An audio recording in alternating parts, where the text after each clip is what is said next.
I am unashamed. What about you? Welcome to Unashamed. This is a very... It's a first. It's a first. It's a unique situation we have today as we start our podcast. Never done because we've this. already had our podcast, but we're now starting the podcast. Well, Zach, yesterday, because he was in charge of this, he was like, I got a guest coming on. I'll give you all the details. And I'll send you some questions. last night at about 11 o'clock, I was like... Missy was like, what are you looking for? I was like, I'm looking for the details that Zach was going to send me. And it was literally the last thing he told us yesterday. Well, to be fair, my wife's van literally kaput. It's gone, blew up, engines. Oh boy. So I had to deal with some issues. Maddie, can you send him a cheap violin and he can use it as a prop where we can just say, let's just play that violin. So Zach found a doctor who, I was saying, is he a believer? And Zach started him-hawing around. I'm not sure about that. He's like, but we have a common interest. And it was really about this epidemic, what I call the zombie apocalypse, with the cell phones. This is something we've been talking about on this podcast since we started. For years. Cell phones with the kids, the damage to the society, the distractions and the horrors of social media, and putting immature people in mature environments and then shocked while they're disconnected, bullying, no social skills, suicide going out the wazoo among teenagers. I mean, it's an epidemic. Yeah. And you got to look at it. I mean, I think people are like this may be the most important discussion that we need to be having with our families and children right now. It's so big. But what I feel that's powerful about the conversation we just had is here you have people just from the world agreeing with Christianity of what is happening to our kids. Where are the parents? Yeah. And so it's what I found fascinating was really wasn't about cell phones, even though we talked about that a lot in the epidemic. It's about kids. It's about childhood. It's the way he put it. Ultimately families. And just so you know, as we're going into, we're setting you up to hear this podcast. This is Dr. Jonathan Haidt. He is a Jewish professor from New York, and he teaches at NYU School of Business. He could not be any more different than this podcast, than us, and yet we found a synergy with him and his book and his research that was fascinating. I was like, I agree with everything this man is saying. But you know what's incredible is he has all the data and research that is just anybody should be able to look and say, okay, humanity, we have a problem that has emerged through this. And so I found it very powerful that even when the world is crying out, saying, this won't work for society. We're breaking down society. And so what's real funny, I think, and interesting as it went along, Zach, in his theological brain, brought up some real deep truths of the Bible, but he found them absolutely fascinating. He was taking notes. He was taking notes. So Zach, good job on that. That was impressive. That was a tip of the cap. I thought the same thing, Zach. That you were definitely teasing this man to look into because he's a Jewish man, and you were teasing him to look into the New Testament. Some of the things we teach. Well, I don't want to give it away, but don't give it away. He threw a clue out. He threw something out there. I was like, that's interesting. So I went and looked up what he said. I was like, whoa, there's another piece of this that you might be interested in. So it was, but you definitely got to listen to the whole thing because I think it's towards the end of the podcast. But I think it's the discussion here. Like, there's not a family that I know of that is immune from this discussion. Not one, not mine, and not Jase's, not Al's. And there's some raw conversations in this episode and what in this conversation that's about to be had. I mean, I want to encourage you to not just listen to it, listen to the entire thing and also share it because this is a movement that we want to enter into as people of God. We need to be. And I noticed, both of you guys being a little bit younger than me, Jase, the tail end of yours, your kids, and Zach, kind of the middle back of his, have raised your kids through this generation he's talking about, because he kind of zeroes into 2012, this rise of social media and sort of addiction to smartphones. But my constant fear, and I know this speaks powerfully to our audience, because I'm worried so much about my grandkids. We're now in 2025, so we're sort of 12 years removed from where he was doing this research. But I pray for him every day, and I'm like, what can I do to walk alongside my kids to help them? So when I was reading this book, Jase, what you didn't get that I got was a copy of the book. Yeah. So I don't know if Zach thought you couldn't read or what. It actually worked though, because he said that. He's I was asking the questions.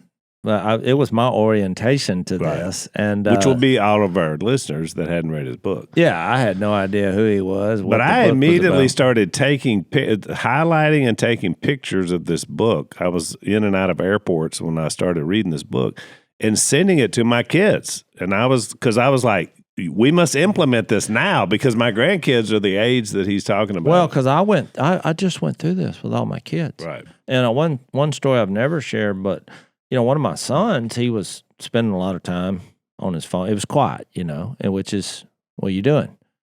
And so I would frequently get my kids' phones, since I'm paying for it, which they didn't get one till they were pretty far in their teenage years. And so I found this interesting text in that, it wasn't a text thread, just hours of, he's talking to this girl. But something didn't feel right. There were no profanity. There was not one thing in there that was like inappropriate, other than the fact of, I was like, it's like a fantasy. Who is this person? Because it wasn't like somebody he knew. And which it started on social media and went, hey, I'll give you my number. And so what's interesting is, when I ran across this thread, which took me hours to go through, I realized they were fixing to meet. She had lined up the meeting. So I was like, I'm fixing to check out who this person is. Well, it turned out, much older woman, filled with mischief problems. And then it hit me as like, this woman's a predator. Yeah. She's lured my son, who's whatever he was, 16 years old, and spent so much time just luring, because it's kind of like one of those threads. The more I read, everything was too perfect. Everything she was saying, it was like she was manipulating the conversation, which kind of scared me. Yeah, I was like, there's no flaws here. The lack of anything inappropriate. It was just luring to a meeting. Yeah, turned out, much older woman. Obviously, what are you doing? Having hours and hours of texting with a 16-year-old guy. Where's this headed? And then, when I found out who she was and legal problems and all this, I thought, yeah. So we squelched that. But it scared me, because I thought, this is the new normal now, where you have depraved people preying on kids in very clever ways. And meanwhile, this guy's in La La Land. I'm like having to give a month tutorial on, you're in La La Land. This is not real. Yeah. It seems real, but it's not. There's a hook in this. And if you think your children are, not my kids, they're immune to that, well, you better think again. I mean, it scares me too. And we've had encounters as well with nieces and nephews and our own children. And just, it is I think you had to just remember like what's out there, and even the more benign stuff too. We're going to talk. We talk about that in the coming interview. Just the things that you think are benign, but there are real world consequences for the development of your children and even ourselves, I would argue. So this is like a must listen to. I think it's one of my favorite podcasts that we've done. Which is why we've done the first time ever. We've never recorded the introduction after the fact. So we're actually that was a bold move, because I thought it was a bold move, because I thought, well, we get our manual. How all these people say, hey, there's no parenting manual out there, or there's no manual for humanity. And I'm like, well, the Bible's a pretty good manual for the way humanity should live, and in a parenting, to give you parenting skills. But in this case, I just think it does draw attention that you're trying to find commonality especially when it comes to morality and our kids and how all that's going.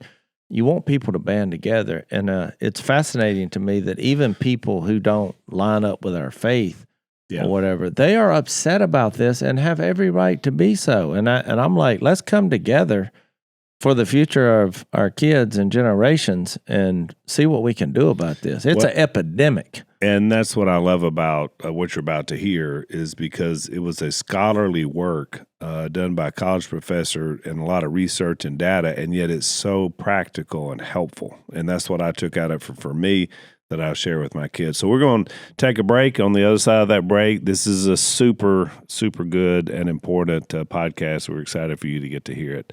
So we'll see you on the other side of the break.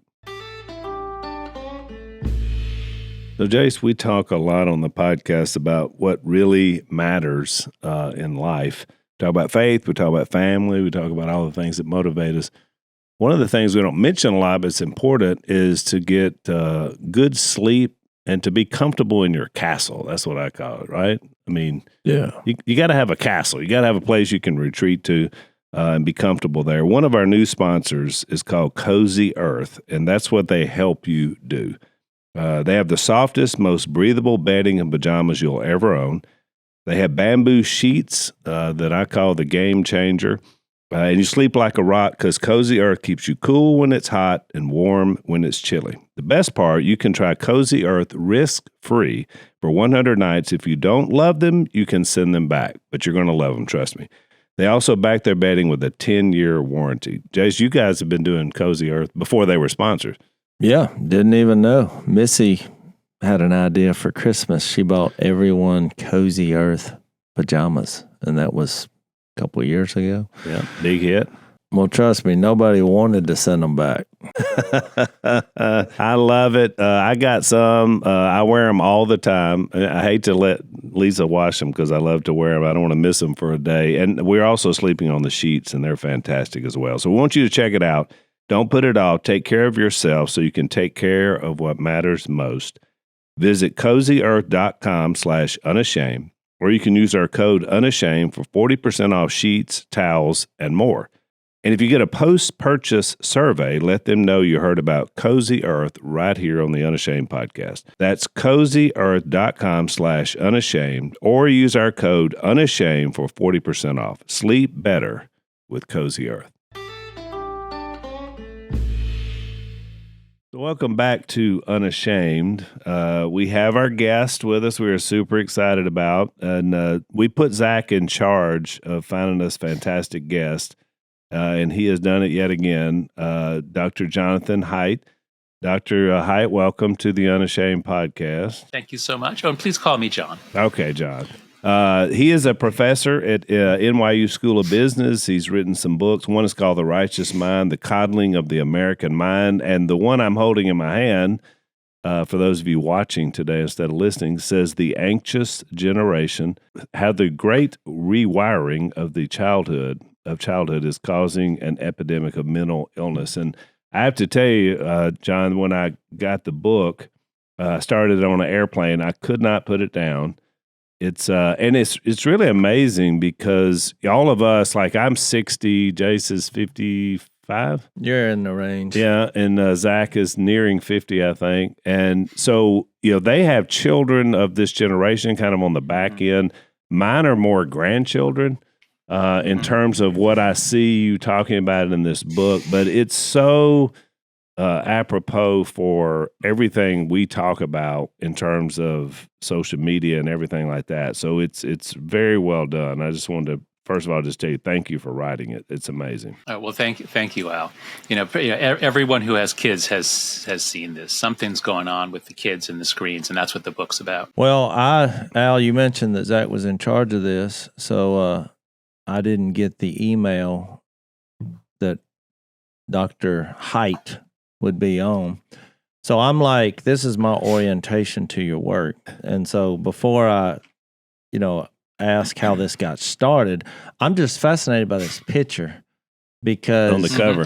Yeah, there's this little girl, and there's all these little balls, but she's on her cell phone. It's little emojis, I think, is what it's meant to be. But this reminds me of the experience I had with each of my kids, who are now all grown, and I will have to admit, have turned out quite well and respected humans.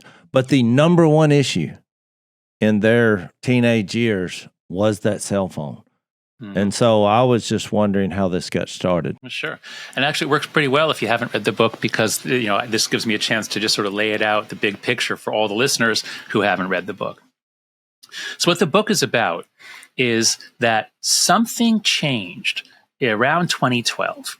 I'm a college professor, and we saw this with the students coming in to campus around 2014, 2015. They were just much more depressed and anxious. And a lot of surveys found the same thing. It wasn't just college students. It was all kids who were born 1996 and later. We now know them as Gen Z. They're not millennials. It's a different generation. They have much higher rates of anxiety and depression and self-harm and even suicide. So what happened? And why was there no sign of trouble before 2012? All the way up through from the 90s through 2010, there's no sign of a mental health problem. And so what my book is about how this period, 2010 to 2015, was the great rewiring of childhood. If you were born in 1995, you're the last of the millennials. You went through puberty with a flip phone. You didn't have a smartphone when you were in middle school. You had a flip phone. And a flip phone is good for talking to your friends and texting them. You're not talking to strangers. You're not you're not on your phone 10 hours a day. But if you were born in the year 2000, you're Gen Z, and you turned 15 in 2015, and you got a smartphone. If you're a girl, you probably had Instagram. You're spending all this time posting pictures of yourself. People are commenting on it. It makes you anxious. And a whole bunch of ways, kids who went through puberty on a smartphone were kind of blocked. They didn't get to do the things that kids normally do. And that is the story that I'm telling in the book about why we see this very sudden increase in depression and anxiety and self-harm and suicide right around 2012. Well, and I thought, so you started and end the book with an analogy that I love. We love analogies on this podcast, John. Oh, good. So you talked about what it would look like to send your kids to Mars. That's right. I mean, that's how you open the book. Yeah.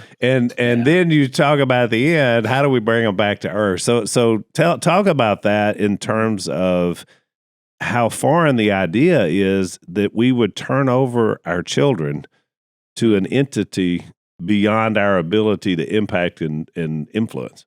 Mm-hmm. That's right. So I love metaphors, and I in my teaching and my writing, I always try to give people a kind of a feeling for the phenomena with a good metaphor. So the metaphor that I chose for this, after working on this for years, was, what if your 9-year-old daughter comes to you and says, "Mommy, Daddy, I've signed up for a trip to Mars. I'm going to actually move there, and I'm going to finish growing up there, and I'm going to be part of the first colony of humans to live on Mars. It's very exciting." What would you say? I mean, of course, you like, what the hell is going on here? But even if I always wanted to be an astronaut when I was a kid. So even imagine that I was willing to say, well, okay, let me hear you out. It turns out that the people running this space colony, they don't give a damn about kids. They have no idea if the kids are going to be okay. They didn't even ask the question. They didn't do any testing. They just want to get as many kids as they can, bring them to Mars, let them grow up there, and then maybe they'll send them back when they're adults, maybe not. So this is a horrible situation. We'd never let that happen. But that's kind of what happened when we gave our kids smartphones and Instagram and all these other apps. And then those companies now own our children's lives. Not for everybody, but half of all teenagers say they're online almost constantly. About half of them are basically on social media most of the time. So half of our kids, in a sense, have gone off to this different way of growing up. Now, you might have said back then, well, maybe it's okay. Maybe, the technology would be good for them. Maybe they'll be super social. And I thought that back in 2010, maybe this is going to stimulate brain development. But now it looks like it had a devastating effect, not just in the US. The reason I'm so passionate about this is that it's not just us. The exact same thing happened in Canada, the UK, Australia, Scandinavia. We have good data from a lot of countries. Something happened to kids around 2012 in so many different countries. So that's why that's what I was trying to convey, the sense of kids being taken away by a foreign, company trying to make money off our kids. And they're coming, many of them are harmed, are damaged, or blocked. Well, one of the things I love about your work, it's a scholarly work because it's full of data and charts and graphs that show just what John just talked about. Our dad used to be on our podcast, John, and he's almost 80 years old. And so he never understood cell phones. He never understood computers. He's famously, says, I never owned one. And so for years, anecdotally, he has said what you say with data and evidence, that it just seemed to him like it was a bad idea to send your kids to Mars in this situation as you lay it out. I wanted to ask you make a distinction, a difference between how it affects boys and girls. Obviously, our audience is a lot of young people, a lot of young men, especially, but a lot of young people, a lot of people just starting families. So what did you notice about the difference between the breakdown and how this works between boys and girls in terms of effect? Yeah. So let me address this both to the young men and the young women who are listening. That is, those who are in their 20s. Gen Z is turning 30 this year. So if you're in your 20s, you're Gen Z. And I also especially want to address everybody who has a son or a daughter. And so the girl story and the boy story are different. I didn't know this when I started writing the book. I thought the story was going to be social media is really bad for kids' mental health. And it turns out that the connections between social media and depression and anxiety for girls is really strong. Girls who spend a lot of time on social media are 2 or 3 times more likely to be depressed or anxious. For boys, they're a little more likely, but not that much. So it looked like social media is really particularly bad for girls. Why is it so bad for girls? If you want to trap a girl, if you're a company, you want to extract all the attention from a girl and sell her advertisements. How do you trap girls? You offer them bait. As you guys would know, how do you attract an animal? Well, a trap, you have to put bait that the animal finds attractive. But then the trick is when the animal takes the bait, now something changes and they can't get out. That's what a trap is. So, Zach, you've done quite a bit of work in apologetics in terms of looking at things that kind of point to our belief system. And one of those is the idea of martyrdom, which we talk a lot about, sort of our founding fathers in the church and the fact they were martyred and persecuted. But it's not just an ancient thing, correct? Yeah, I mean, for me, it's more than an apologetic. I think that we need to understand these stories now that are happening now. This is the history of the church that continues into the future. And what you're describing is a fantastic ministry called The Voice of the Martyrs. And Todd Nettleton, who is the Voice of the Martyrs radio host, has written a new book, and it's called When Faith is Forbidden, 40 Days on the Front Lines with Persecuted Christians. And these are stories that Todd has written in 20 years of travel in these restricted nations, and he has met these courageous Christians and shows exactly how they continue to be martyred for their faith. They go to prison. There's amazing stories. There's one in there about an Iranian man, 2 different chapters dedicated to him and what he went through for the cause of the kingdom. And it's very, very powerful, very encouraging. And so as you go in each step along his journey, you sort of reflect then on your own walk, which I find very powerful. A copy of the book is free, which you can't beat that, When Faith is Forbidden. So here's what you do to request your free copy of When Faith is Forbidden. You call 844-463-4059.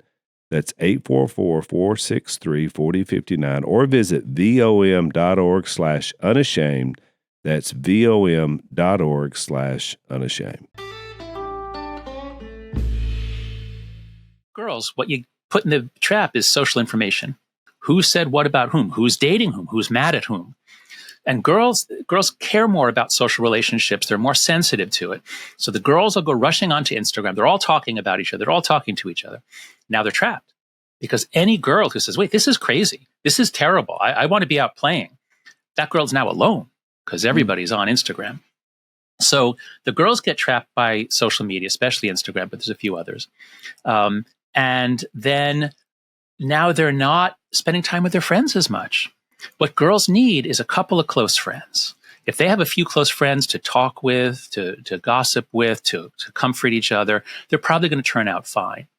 But what social media does is says, how about you spend 5 hours a day on this platform interacting with hundreds of people, so you don't have any time for your real friends, and you're not going to see them much. You're not going to laugh with them much. You're just going to share emojis. So that's what it's doing to girls. Oh, plus the incredible amount of sexual harassment of girls, and plus the social comparison and the constant comments on their face, their hair, their breasts, everything. It's a terrible thing to do to an 11, 12, 13-year-old girl, to put her on social media. So that's the girl's story. And at first I thought that's what most of the book would be about. And I thought, well, the boys aren't doing as badly, and they're not as depressed and anxious. So if you look at the kids when they're 14, the girls look like they're doing worse, and they are at 14.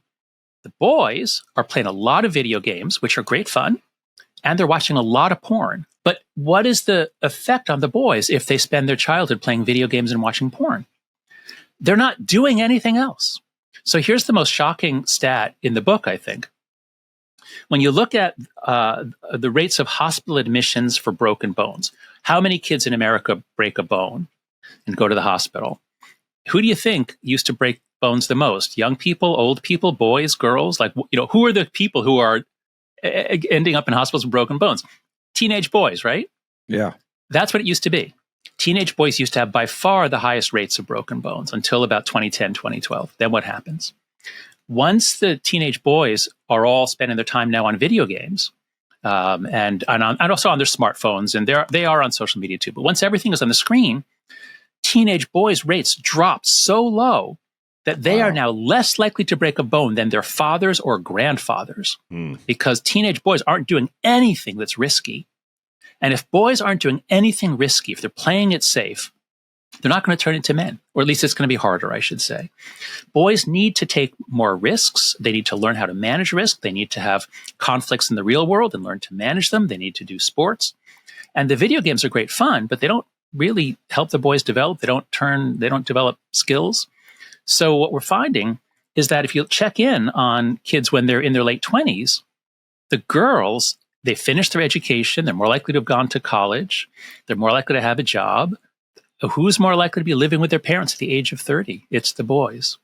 So the boys' story is not about social media so much. It's about missing out on all the things that are going to turn boys into men, and instead spending thousands and thousands of hours on video games, porn, and YouTube videos, short videos, and TikTok. Yeah, that's interesting. You also talk in the book, there's kind of another side of that you talk about with the overprotection of kids.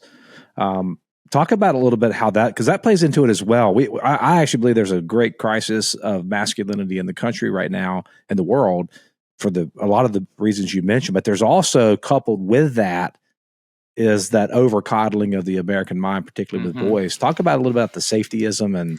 Yeah. Oh, thank you, Zach. Yeah, because the conversations tend to focus on the phones. That's what everyone's interested in. What the hell's happening to our kids with all these screens? But thank you for pointing that out. That the book isn't really about screens. It's actually about childhood.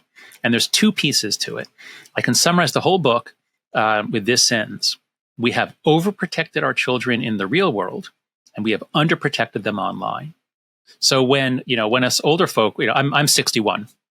So you got to repeat that, because I think that is a key line, what you just said.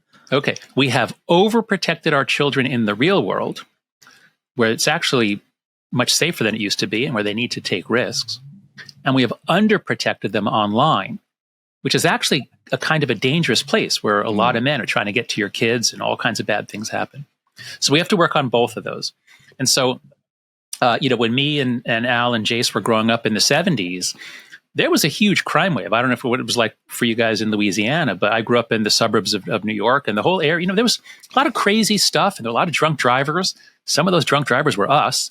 I mean, we just took a lot of risks, and life was kind of dangerous, but all kids went out to play, right? Am I right? At age 7, 8, 9, we were all out playing. You'd leave in the morning and basically not come back until dark in the summertime. Every day. Every Exactly. day. Yeah. That's right. And if you tried to come back, your mom might say, get out of here. Don't watch television. Get out of here. Don't come back until dark. Don't come back until dinner time. I actually don't remember my parents even being around because we were all outside. It's like, yeah, they were around somewhere. But we were out playing. But that's kind of like what hunter-gatherer childhood is like. If you look at ancient societies, the adults aren't like watching the kids. Like the kids are socializing among themselves and they're teaching each other and they're inventing games. And one of the most valuable things groups of kids can do is get into an argument about, well, what should we do? Or, okay, we're playing this game, but you broke the rules. No, I didn't. Like all that stuff is pure gold for social development. This is how kids learn to be citizens in a democracy where we're going to disagree and the majority is probably going to win. But you don't want to crush the minority because you want the game to keep going. You want to keep the group together. So these are such crucial skills to learn, but we only learn those skills when we're not supervised by grown-ups. Because if you watch kids today on the playground, it's so sad. I don't know if it's what it's like there, but in New York City, you go to a playground here, we got great playgrounds. What are you going to see? You're going to see one or two parents standing near the equipment, talking to their child who's on the equipment. You don't see the kids playing with each other. It's all, each individual child is being watched carefully so that they don't fall or something like that. We're so overprotective and we're blocking those, just the unsupervised play. So what I'm arguing is that, in fact, what I show with a lot of evidence in the book is that kids used to play outside. They used to be unsupervised a lot until the 1990s. That's the decade when we freak out in America. And we say, if I ever let my kid out, he's going to be abducted. A lot of parents now start saying, I can't even let my kid go 2 aisles over in a grocery store because I heard that a kid was abducted from a which never happened. Okay, there was actually one case. There was one case in 1980, which sort of was like that. One case. But people freak out in the 90s. And we don't trust our neighbors anymore. We've lost a lot of trust in our neighbors. And what that means is that we have to supervise our kids all the time. And that falls on the mothers mostly. Mothers start spending a lot more time parenting, being with their kids. It's not good for the kids. It's not good for the mothers. The kids need to be out with each other. So that's the first piece of it. That starts in the 90s. And then by the time we get to 2010, outdoor play is really reduced. Kids aren't doing a lot outdoor. They're spending a lot of time on the internet, on computers. And then when they get social media and smartphones, 2010 to 2015, that's when their mental health collapses. So that's the story that I tell in the book. There's 2 pieces to it. Which can be tracked. I mean, I read a book back in 2017, iGen. Yes. And she had put the doctor had put the stat, it was like a line graph of the adoption of the iPhone and then the increase in depression, suicidal ideation, anxiety disorders. And it was almost a mirror image as the iPhone was adopted by children and young people, that it was a mirror image of the increase in mental illness, which is just fascinating to think about how well that correlates on a graph. That's right. That's exactly right. So Jean Twenge is a professor in California at the University of San Diego. I'm sorry, San Diego State University. And she's a friend of mine. And when I was writing The Coddling of the American Mind, I was talking about overprotection. But I noticed, Greg Lukianoff, my co-author, we noticed that social media might have something to do with this. But we didn't know. It was 2017. And then Jean's book comes out, iGen, and she's got graph after graph showing just what Zach just said, that all the mental health problems, they all sort of track the degree to which kids are spending time on smartphones and social media. Now, what Jean showed is what's called correlation. That is, this happened and this happened at the same time.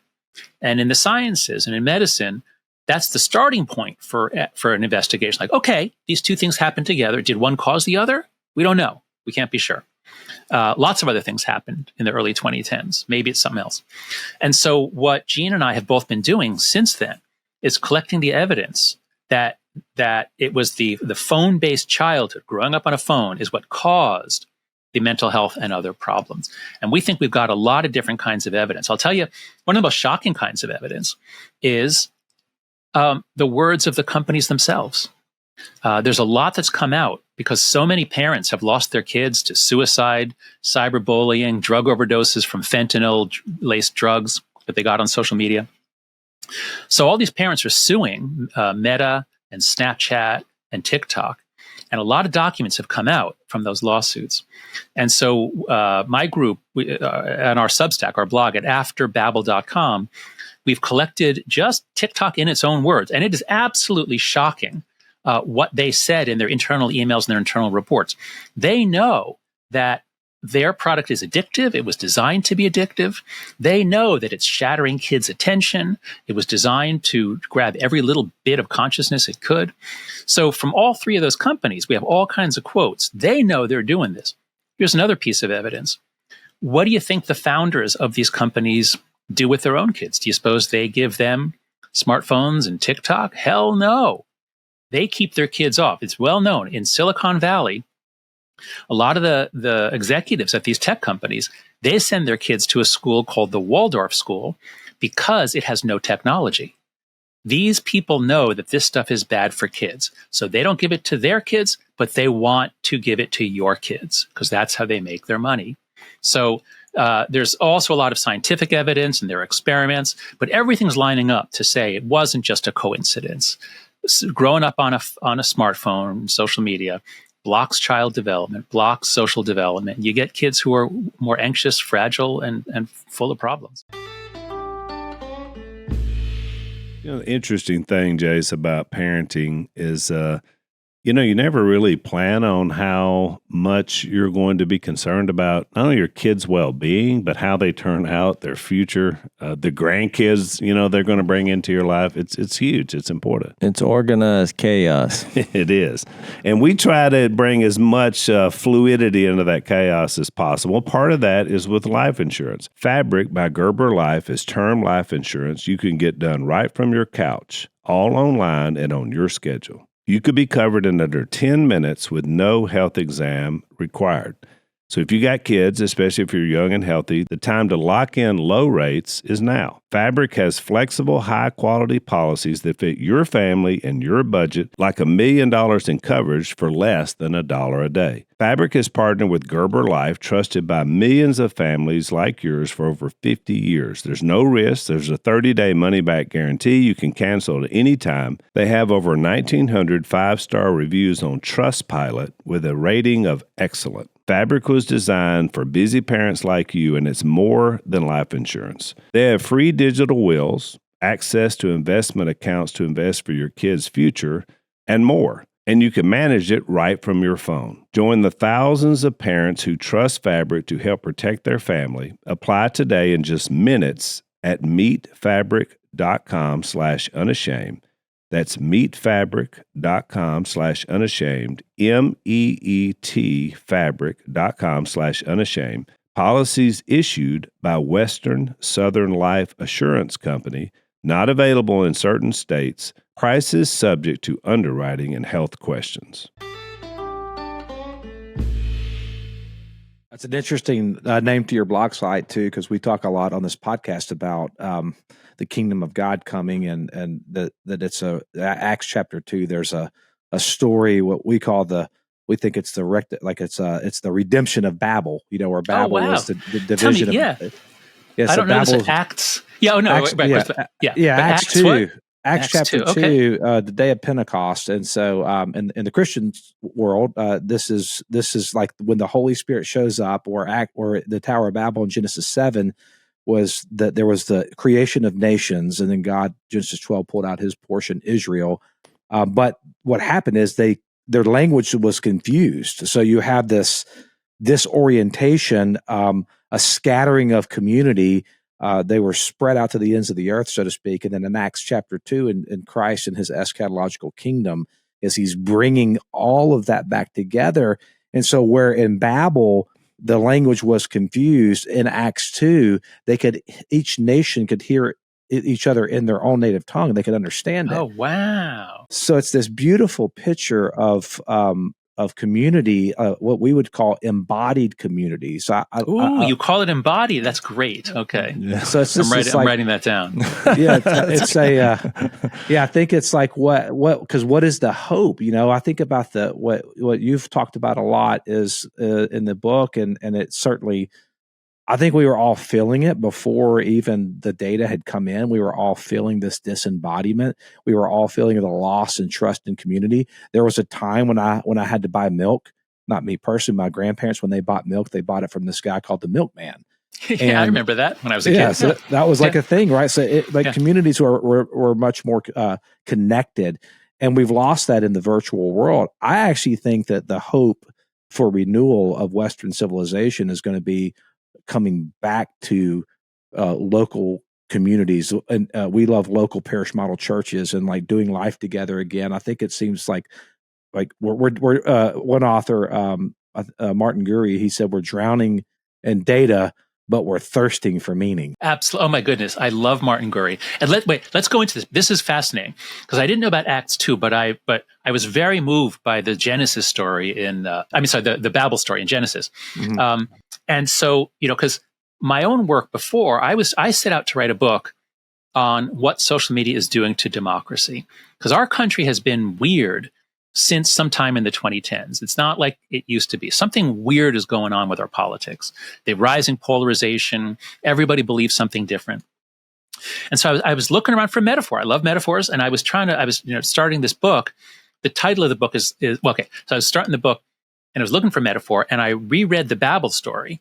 And when I got to that line, God says, "Let us go down and confound their language so that they may not understand one another." Boom. That's it. That's it. Because I always thought, so I'm Jewish. I grew up not very religious. I had a slight acquaintance with the Babel story. I always thought God knocked over the tower, but no. In the book, He just confuses their language so that they can't understand one. And that's the way you shatter a community. And so that's why I picked the title for the blog, After Babel. And the title of the book I was going to write is Life After Babel, Adapting to a World We May Never Again Share. And this is what Martin Gurry was talking to you about, because I drew on him. He talks about how, the mass media age, 50 years ago, the newspapers and television, we might all see the same TV show. We might all have the same understanding. We'll have our disagreements, but we have a body of shared facts. Not anymore. Now that we're all on social media, everything is fragmented. So, the problem is the loss of any sense of community. So I'm so excited to hear about. I'll go check out Acts 2, because I think you're right. The way we fix this, or at least the way we bring some little bubbles of sanity to our lives, is going to be much more local. And local parish churches is a great idea. Well, and I love the way you give the simple sort of two-step process because I want to spend our last few minutes together talking about some solutions for people who are really struggling out there with what do I do with all this? Because you talk about one, we can say, well, just don't use the devices, don't use the social media. But if you don't have some outlet, then as you then talk about this idea of this safetyism, if they can't go out and experience and have these things and have local community and fix, then they don't have a place to go and flourish. And so I like the idea of both sides. Well, I was going to bring that up too from solution-wise, because most of the things is just now raising 3 teenagers and sending them out there, because I was like, what can I do about that? I knew there was a problem, because I learned that just being a parent, I think the biggest problem is it's so easy to give your kid a screen. Yes. So you don't have to do anything. But I noticed something even when my kids were real small. When it's real quiet, there's trouble. When you don't hear them laughing, when it's just silence. And so when they got to be teenagers, I noticed that revolved around 3 teenagers going into their own separate rooms and getting into the cell phone and all these fantasy worlds. And it's so weird that all 3 of them had different problems that came out of that. But I've shared this story before, but I just wanted to share it with you and get your take as far as solutions. What I wound up doing is I took one of my kids' phones. Of course, I asked him, is there anything in here that, Jesus wouldn't approve of? I thought that was a good question. And she was like, oh, no, it's all great. And but once I did some digging, I found it, and it was a social media site, kind of hidden.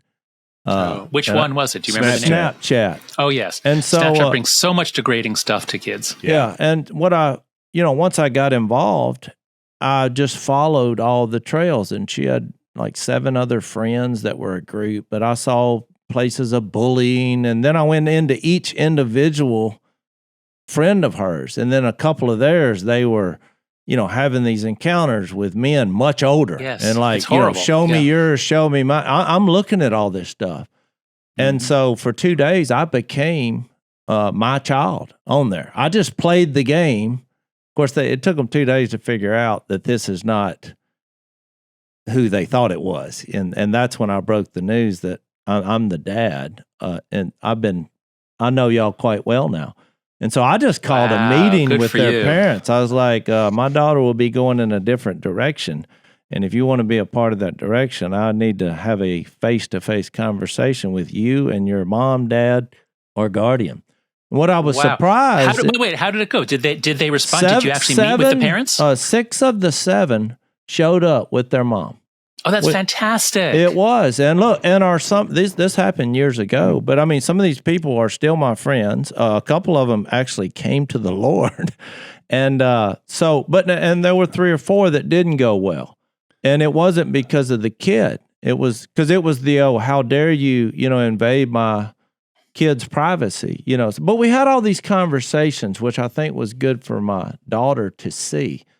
And so then I just implemented a rule. We're going to make our house a place for your friends. And so they had to turn in their cell phones when they walked through the door, which is still a practice that they do today, even though I've lifted that practice because now they're all in their 20s. But it's so weird how some of their friends will come in and they'll go turn their cell phone in at the little beverage center. And but we ate good food. We told good stories. We played games. We did things together. Community. That was a community, and that's just what our house became to fight this. So, Jase, that is a beautiful story because you basically figured out intuitively the conclusions I came to in the book after all this research. The problem is that each of us as parents acting alone, if we say, no, you can't have Snapchat, and I said that to my daughter, she's 15. She says, Dad, but everybody in my school has it. Everybody else has it except for me. So if you're acting alone, your kid's isolated. Yeah. But the solution is that we act together. Yeah. And so here are the 4 norms. This is the last third of the book. Even though this problem is gigantic, we can actually solve it if we do these 4 things together. Most of us. We don't need everybody, but if most people do this, we solve the problem. The first, no smartphone before high school or age 14. You can give your kid a flip phone if you want to communicate with them, but nothing with a browser or social media platforms. No smartphone before 14. Let them get through early puberty first. The second is no social media until 16. Social media is designed to introduce your children to strangers. They will be talking to strangers. That's what it's there for. Yeah. It's insane. Children shouldn't be talking to strangers. Okay?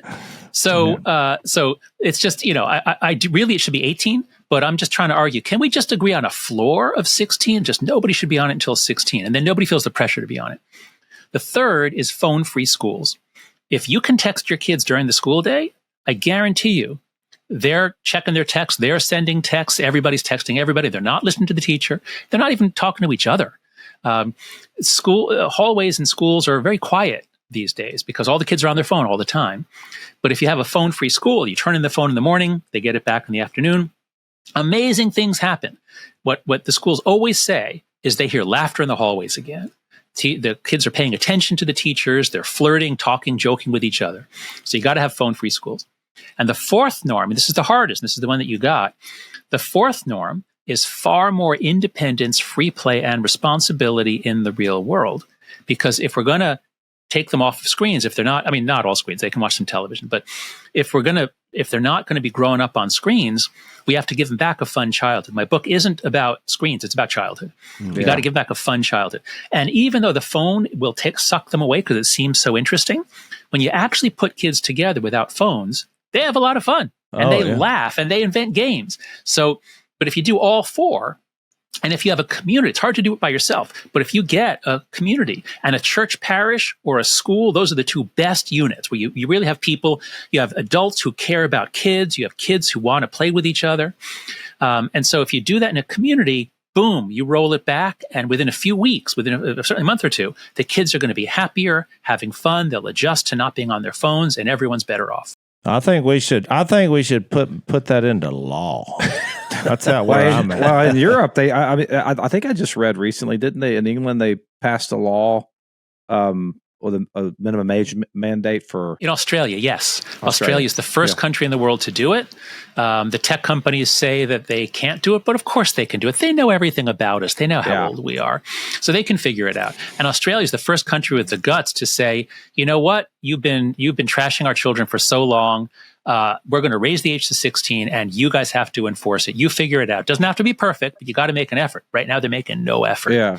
So it'd be interesting to see if this ends up being like, smoking. Like we'll look back in 50 years and think like this would be the equivalent of smoking in our grandparents' generation. That's going to be in 5 or 10 years. I guarantee. I believe that within 5 or 10 years, we're going to look back on this and think, what the hell were we doing? Thank God we're not doing that anymore. Yeah. I just read 40% of 2-year-olds in the United States have their own iPad. 40%. Wow. That means 40%. They're growing up 40%. Because we all discovered what you said, Jase. You give them a device and they're quiet. It's great. Yeah. It seems to work great. They're happy, you're happy, but you're kind of blocking their brain development. So we got to stop doing that. It's a little bit of a double whammy here because Jase mentioned this, and he's mentioned it before many times on the podcast, is a lot of times parents themselves become so engrossed in social media that they're distracted by that, and then you don't realize what your kid is doing. Yeah. You notice it in airports. I mean, it became a problem like Little League Baseball, where you realize at some point after a couple of years of this, the problem is not the kids. Okay, because even the parents, I'm like, look, I've revealed this information, and they're like, well, that's just. I'll run my house like I want to. Well, what I love about what you're doing, John, is you're saying as parents, we can start something that then goes into pressure onto schools to do the right thing, and let's get phones out. I'm hearing more and more politicians say this now out loud. Our schools need to be phone free, which is good to hear. But that's because that's coming pressure from us. It's supposed to be we the people. Well, and the teachers. The teachers have hated the phones. The teachers have desperately wanted to get rid of the phones. But there are always some parents who said, "No, I need to call my child at whenever anything." Oh, which goes into your overprotection point. Yep, exactly. But I want to say that I personally learned the value of democracy as a child in child play. I had a particular cousin that was a brutal dictator. His name is Jase Robertson. So I realized that whatever this political setup is in our child play, I don't want that. I want to have a voice. That was a nice way for Zach saying that I trained him to be the man he is today. And we're all strong men. That's exactly right. You're welcome, Zach. We left our thin skins at the door. All right, we're out of time. Dr. Jonathan Haidt, thank you so much for coming on. The book is called The Anxious Generation, How the Great Rewiring of Childhood is Causing an Epidemic of Mental Illness. We see this. We know it. I love what Zach said. We feel it as a people, and we know something's not right. And you've laid out some very practical things, but also a very scholarly approach to see that this is all backed up, your worldwide view of it. And it's very, very powerful. And so immediately I read it, I started sending quotes to my kids. My kids are in their late 30s, and now they are having teenagers. And I'm like, let's start implementing this today. Start telling your friends. So I think it's a movement that Unashamed Nation can be a part of. I know you guys are struggling with this because we get your emails all the time. So this is something we can get behind. Thank you for writing the book and for coming on to tell us about it. Well, thank you, gentlemen. I hope your listeners will go to anxiousgeneration.com. We have a lot of resources for parents, for teachers, for legislators. This is a movement. And when you get millions and millions of parents, and especially the moms, the mothers around the world are just up in arms about this. When you get a movement of parents, I don't think we can be stopped. I agree. That's encouraging. Thank you, John. Appreciate you coming on. Thanks for listening to the Unashamed podcast. Help us out by leaving a rating and review on Apple Podcasts. And don't miss an episode by subscribing on YouTube. And be sure to click the little bell and choose all notifications to watch every episode.